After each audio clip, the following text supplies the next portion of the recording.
सूरज किरण मिले जल का जल हुआरा, सूरज किरण मिले जल का जल हुआरा, ज्योति ज्योत रली संपूर्ण थियारा, सूरज किरण मिले। साखी बाबा जी दा अंतिम समा।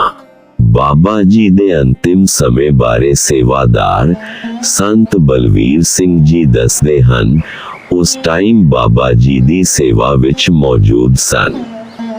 बाबा जी 21 अक्तूबर 2003 ਨੂੰ परमात्मा विच समा गए सन। संत बलवीर सिंह जी दस रहे सन, कुछ दिन पहला बाबा जी 16 अक्तूबर तो बाबा जी समाधि विच चले गए सन, कई दिन अख नहीं खोली।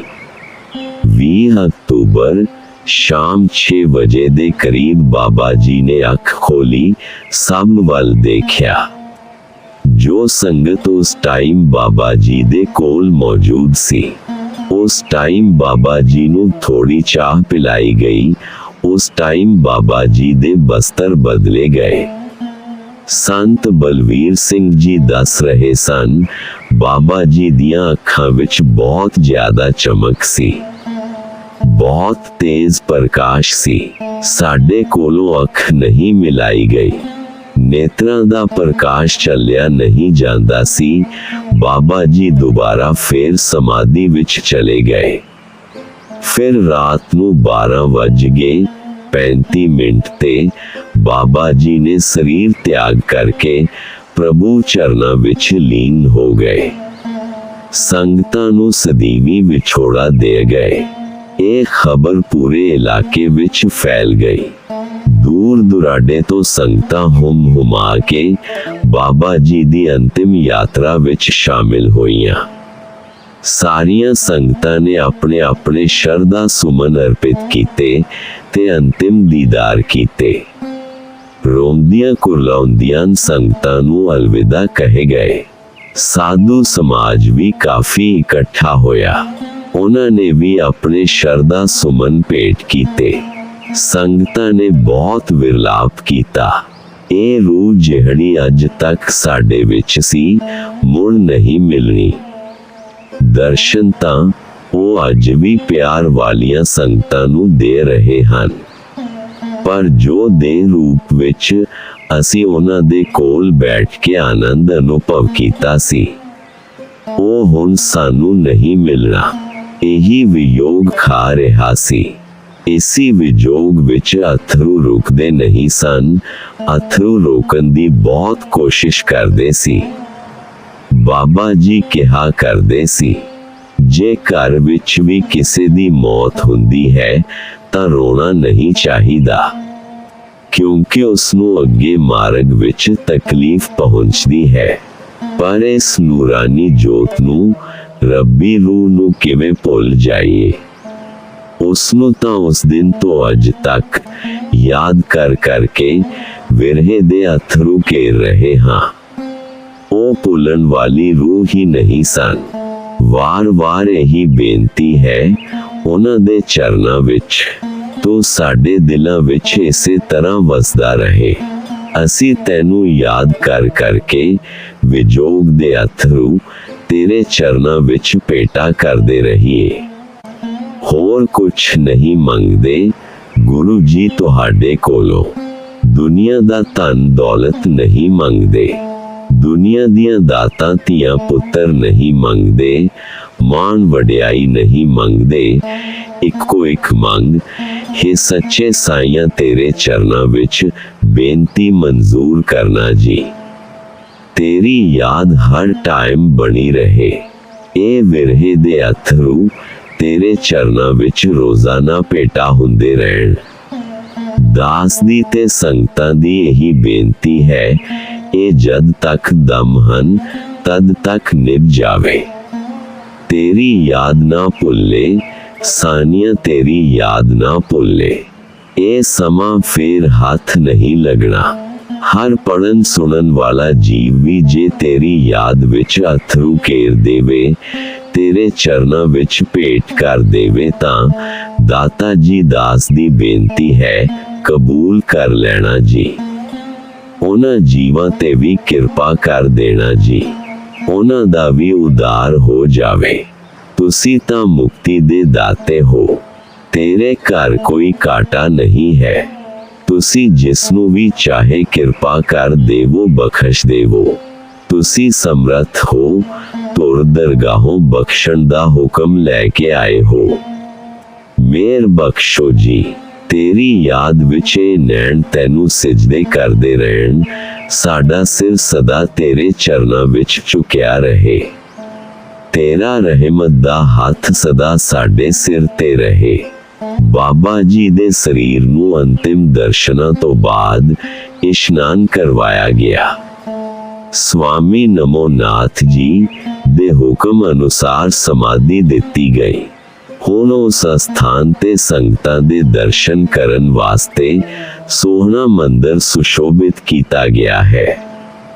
ਬਾਬਾ ਜੀ ਸੋਹਣੀ ਸਮਾਧੀ ਸੁਸ਼ੋਭਿਤ ਹੈ, ਸੋਹਣੀ ਮੂਰਤ ਸੁਸ਼ੋਭਿਤ ਹੈ। ਸੰਗਤਾਂ ਖੁੱਲੇ ਦਰਸ਼ਨ ਕਰਦੀਆਂ ਹਨ, ਆਪਣਾ ਜਨਮ ਸਫਲਾ ਕਰ ਰਹੀਆਂ ਹਨ, ਮਨ ਇੱਛਤ ਮਨੋਕਾਮਨਾਵਾਂ ਪ੍ਰਾਪਤ ਕਰ ਰਹੀਆਂ ਹਨ।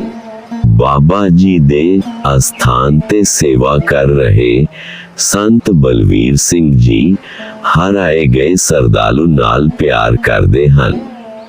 ਸਮੂਹ ਸੰਗਤ ਦੇ ਸੰਜੋਗ ਨਾਲ ਸੰਤ ਬਲਵੀਰ ਸਿੰਘ ਜੀ ਇਸ ਅਸਥਾਨ ਤੇ ਸਾਲ ਵਿੱਚ 3 ਭੰਡਾਰੇ ਕੀਤੇ ਜਾਂਦੇ ਹਨ। ਪਹਿਲਾ ਭੰਡਾਰਾ ਗੁਰਪੁੰਨਿਆ ਜੁਲਾਈ ਮਹੀਨੇ ਦੀ ਪੂਰਨਮਾਸ਼ੀ ਨੂੰ ਮਨਾਇਆ ਜਾਂਦਾ ਹੈ। ਦੂਜਾ ਭੰਡਾਰਾ 21 ਅਕਤੂਬਰ ਨੂੰ ਬਾਬਾ ਜੀ ਦੀ ਬਰਸੀ ਦਾ ਭੰਡਾਰਾ ਮਨਾਇਆ ਜਾਂਦਾ ਹੈ। ਤੀਜਾ ਭੰਡਾਰਾ ਨਵੰਬਰ ਮਹੀਨੇ ਦੀ ਪੂਰਨਮਾਸ਼ੀ ਸ੍ਰੀ ਗੁਰੂ ਨਾਨਕ ਦੇਵ ਜੀ ਦਾ ਅਵਤਾਰ ਪੁਰਬ ਮਨਾਇਆ ਜਾਂਦਾ ਹੈ। ਇਹਨਾਂ 3 ਸਮਾਗਮਾਂ ਤੋਂ ਬਿਨਾਂ ਹੋਰ ਵੀ ਕਈ ਸਮਾਗਮ ਸੰਗਤਾਂ ਵੱਲੋਂ ਕਰਾਏ ਜਾਂਦੇ ਹਨ। ਜਿਵੇਂ ਕਿਸੇ ਦੀ ਸੁਖਣਾ ਪੂਰੀ ਹੋ ਗਈ, ਉਸਨੇ ਇਸ ਅਸਥਾਨ ਤੇ ਪਾਠ ਕਰਵਾ ਕੇ ਭੰਡਾਰਾ ਕਰਵਾ ਦਿੱਤਾ। ਐਸੇ ਸਮਾਗਮਾਂ ਵਿੱਚ ਹਾਜ਼ਰੀ ਭਰਨੀ ਪੁੰਨ ਕਰਮ ਹੈ। ਇੱਥੇ ਤਾਂ ਹਰ ਰੋਜ਼ ਹੀ ਸੰਤਾਂ ਨਾਲ ਵਾਰਤਾਲਾਪ ਕਰਕੇ ਅਸੀਂ ਪੁੰਨ ਕਮਾ ਸਕਦੇ ਹਾਂ।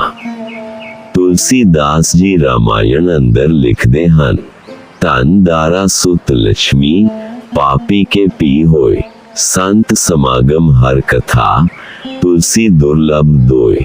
ਧਨ ਦੌਲਤ ਧੀਆਂ ਪੁੱਤਰ ਔਰਤ ਇਹ ਤਾਂ ਪਾਪੀਆਂ ਕੋਲ ਵੀ ਹੁੰਦੀ ਹੈ। ਜੋ ਦੁਰਲਭ ਵਸਤੂ ਹੈ ਤਾਂ ਸੰਤਾਂ ਦਾ ਸਮਾਗਮ ਤੇ ਮਾਲਕ ਦੀ ਕਥਾ, ਇਹ ਦੋਨੋਂ ਦੁਰਲਭ ਹਨ। ਇਹ ਦੋਨੋਂ ਇਸ ਅਸਥਾਨ ਤੋਂ ਪ੍ਰਾਪਤ ਹੁੰਦੀਆਂ ਹਨ। ਆਓ ਰਾਮ ਕਥਾ ਦਾ ਆਨੰਦ ਪ੍ਰਾਪਤ ਕਰੀਏ, ਜੋ ਸਾਧੂਆਂ ਕੋਲੋਂ ਹੀ ਪ੍ਰਾਪਤ ਹੁੰਦਾ ਹੈ। ਮਹਾਰਾਜ ਕਹਿੰਦੇ ਹਨ, ਬਸ ਕੁਛ ਵੀ ਵਿਚਾਰ ਕੀਤੇ ਬਿਨਾਂ ਜਿੱਥੇ ਸਾਧੂ ਮਿਲੇ ਨਮਸਕਾਰ ਕਰ ਦਿਓ। ਕਹਿੰਦੇ ਹਨ, ਚਰਨ ਸੇਵ ਸੰਤ ਸਾਧ ਕੇ ਸਾਧੂ ਦੇ ਚਰਨਾਂ ਵਿੱਚ ਨਮਸਕਾਰ ਕਰਕੇ ਸੇਵਾ ਕਰੋ। ਇਹਨਾਂ ਦੀ ਸੇਵਾ ਕਰਨ ਨਾਲ ਤੇਰੇ ਸਾਰੇ ਮਨੋਰਥ ਭਾਵਰਥ ਸਾਰੀਆਂ ਮਨੋਕਾਮਨਾਵਾਂ ਪੂਰਨ ਹੋ ਜਾਣਗੀਆਂ। ਸਾਧੂਆਂ ਦੀ ਉਪਮਾ ਤਾਂ ਬੇਅੰਤ ਹੈ, ਜਿਤਨੇ ਚਾਹੇ ਗ੍ਰੰਥ ਲਿਖ ਲਵੋ। ਪਹਿਲਾਂ ਵੀ ਇਹਨਾਂ ਦੀ ਉਪਮਾ ਵਿੱਚ ਗਰਥ ਭਰੇ ਪਏ ਹਨ। ਬੇਅੰਤ ਗ੍ਰੰਥਾਂ ਵਿੱਚ ਉਪਮਾ ਬੇਅੰਤ ਲਿਖੀ ਹੈ।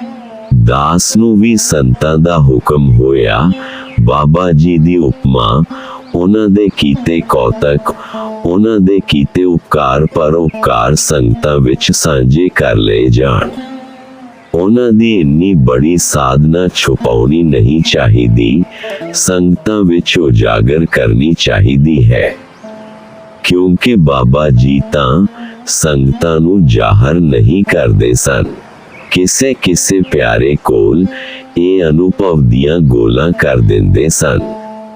ਇਸ ਨੂੰ ਪੜਨ ਸੁਣਨ ਨਾਲ ਜੁਗਾਂ ਤੋਂ ਲੋਕਾਂ ਦਾ ਉਦਾਰ ਹੁੰਦਾ ਆਇਆ ਹੈ, ਪਹਿਲਾਂ ਵੀ ਹੁੰਦਾ ਆਇਆ ਹੈ, ਅੱਜ ਵੀ ਹੋ ਰਿਹਾ ਹੈ, ਅੱਗੇ ਵੀ ਹੁੰਦਾ ਰਹੇਗਾ।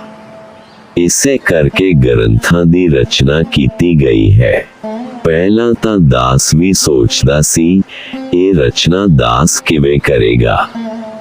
ਜਦੋਂ ਅਰਦਾਸ ਬੇਨਤੀ ਕਰਕੇ ਰਚਨਾ ਸ਼ੁਰੂ ਕੀਤੀ ਤਾਂ ਪਤਾ ਨਹੀਂ ਇਹ ਰਚਨਾ ਕਿਵੇਂ ਹੁੰਦੀ ਰਹੀ। ਦਾਸ ਵੱਲੋਂ ਕੋਈ ਉਮੀਦ ਨਹੀਂ ਸੀ, ਪਰ ਗੁਰੂ ਬਾਬਾ ਜੀ ਖੁਦ ਆਪ ਰਸਨਾ ਤੇ ਬੈਠ ਗਏ ਹੋਣਗੇ, ਜਿਸ ਕਰਕੇ ਇਹ ਸ਼ਬਦ ਸੰਗਤਾਂ ਦੇ ਚਰਨਾਂ ਵਿੱਚ ਰੱਖੇ ਹਨ। ਸਾਧ ਸੰਗਤ ਨੂੰ ਬੇਨਤੀ ਹੈ ਕਿ ਰਚਨਾ ਕਰਦੇ ਹੋਏ ਗਲਤੀਆਂ ਹੋ ਜਾਂਦੀਆਂ ਹਨ। ਸਾਧ ਸੰਗਤ ਜੀ, ਗਲਤੀ ਮਾਫ ਕਰਨਾ ਜੀ। ਬਾਬਾ ਜੀ ਦੀ ਉਪਮਾ ਸਾਧੂਆਂ ਦੀ ਉਪਮਾ ਤਾਂ ਬੇਅੰਤ ਹੈ। ਦਾਸ ਕੋਲ ਇੰਨੇ ਸ਼ਬਦ ਨਹੀਂ ਹਨ ਜੋ ਉਹਨਾਂ ਦੀ ਉਪਮਾ ਲਿਖ ਸਕੇ। ਉਹ ਤਾਂ ਪ੍ਰਕਾਸ਼ਵਾਨ ਸੂਰਜ ਹਨ। ਇੱਕ ਦੀਪਕ ਸੂਰਜ ਦੇ ਅੱਗੇ ਕੀ ਰੋਸ਼ਨੀ ਦਿਖਾ ਸਕਦਾ ਹੈ। ਦੀਪਕ ਤਾਂ ਸੂਰਜ ਅੱਗੇ ਸਿਰ ਨਿਵਾ ਸਕਦਾ ਹੈ। ਦਾਸ ਦੀ ਵੀ ਕਰੋੜਾਂ ਵਾਰ ਨਮਸਕਾਰ ਹੈ। ਗ੍ਰੰਥ ਪੜਨ ਸੁਣਨ ਵਾਲੇ ਨੂੰ ਸਭ ਨੂੰ ਨਮਸਕਾਰ ਕਬੂਲ ਹੋਵੇ। ਸਾਧ ਸੰਗਤ ਜੀ, ਪੜ੍ਹ ਲਵੋ, ਗਾ ਲਵੋ। ਮੇਰੇ ਗੁਰੂ ਜੀ ਦੀ ਮਹਿਮਾ ਵਿੱਚ 2 ਲਾਈਨਾਂ ਗਾ ਲਓ। ਚਰਨ ਕਮਲ ਤੇਰੇ ਤੋਏ ਤੋਏ ਪੀਵਾ, ਮੇਰੇ ਸਤਿਗੁਰ ਦੀਨ ਦਇਆਲਾ। ਗਾ ਲਓ ਪਿਆਰਿਓ, ਨਾਮ ਸ੍ਰੀ ਗੁਰੂ ਨਾਨਕ ਦਾ। ਸਾਧ ਸੰਗਤ ਜੀ, ਇਹ ਸਾਖੀ ਸੰਤ ਮਹਿਮਾ ਦੀ ਹੁਣ ਤੱਕ ਆਖਰੀ ਸਾਖੀ ਹੈ। ਬੋਲੋ ਜੀ, ਸ੍ਰੀ ਵਾਹਿਗੁਰੂ। सूरज किरण मिले, जल का जल हुआरा। सूरज किरण मिले, जल का जल हुआरा। ज्योति ज्योत रली, संपूर्ण थियारा। किरण मिले, जल का जल हुआरा, जल का जल हुआ। This is the best YouTube channel. Thanks for watching. Please like and comment.